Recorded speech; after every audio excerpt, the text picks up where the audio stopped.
'Tug life review' Kamal Haasan, Maniratnam కాంబోలో వచ్చిన cinema ఎలా ఉందంటే, కమల్ హాసన్, మణిరత్నం ఈ కాంబినేషన్‌కు ఎంతో ప్రత్యేకత ఉంది. వీరిద్దరి కాంబినేషన్‌లో వచ్చిన 'నాయకుడు' అప్పట్లో సంచలన విజయాన్ని అందుకుంది. దాదాపు 37 ఏళ్ల తర్వాత వీరిద్దరి కాంబోలో తెరకెక్కిన చిత్రమే 'థగ్ లైఫ్'. కథేంటంటే, తన తండ్రిని కోల్పోతాడు. తన చెల్లి కూడా దూరమైపోతుంది. దాంతో అమర్‌ని చేరదీసి తన కొడుకులా పెంచుతాడు శక్తిరాజ్. దూరమైన చెల్లిని కూడా వెతికి తీసుకొస్తానని మాటిస్తాడు. తన తర్వాత ఆ ముఠాకు అమర్‌ను నాయకుడిగా చేస్తాడు.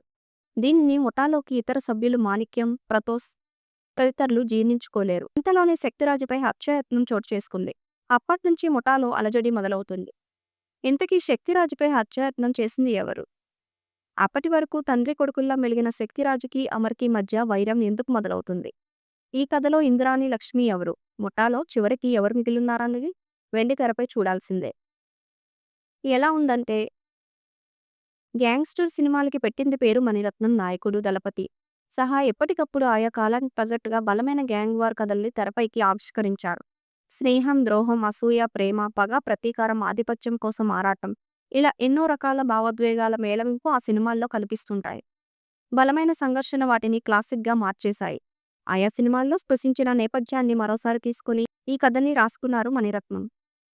కథనంలో కానీ, పాత్రల రూపకల్పనలో కానీ కొత్తదనం ఏమీ కనిపించదు. మణిరత్నం మార్క్, సంఘర్షణ, డ్రామా ఈ కథలో అసలే లేదు. దాంతో ప్రతి సన్నివేశం ఊహకందుతూ ఎంతకీ పూర్తి కాని ఓ గాథలా సాగుతూ ఉంటుంది. శక్తిరాజు, అమర్ కలుసుకునే సన్నివేశాలతో సినిమా ఆసక్తికరంగానే మొదలవుతుంది.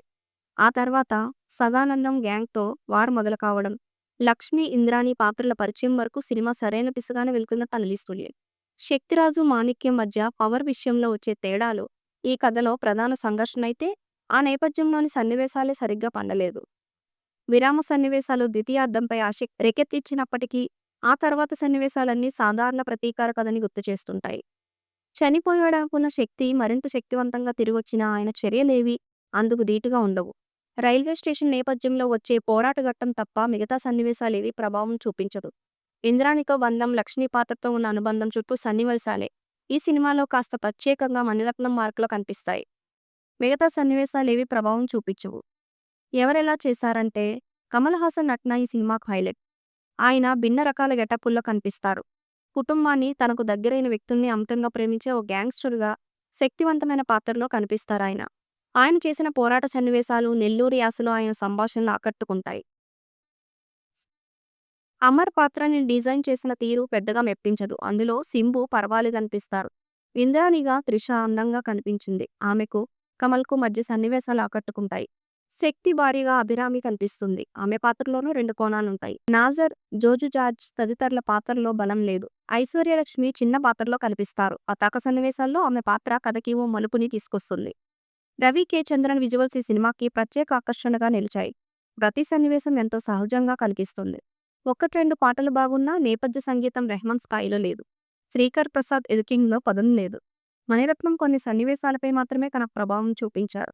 నిర్మాణం ఉన్నతంగా ఉంది. బలాలు, కమల్ హాసన్ నటన, ప్రథమార్థం బలహీనతలు, కొరవడిన భావోద్వేగాలు, ఊహకందేలా సాగే కథా కథనం. చివరిగా 'థగ్ లైఫ్' అక్కడక్కడా మెప్పిస్తుంది. ఒక్కసారి చూడవచ్చు.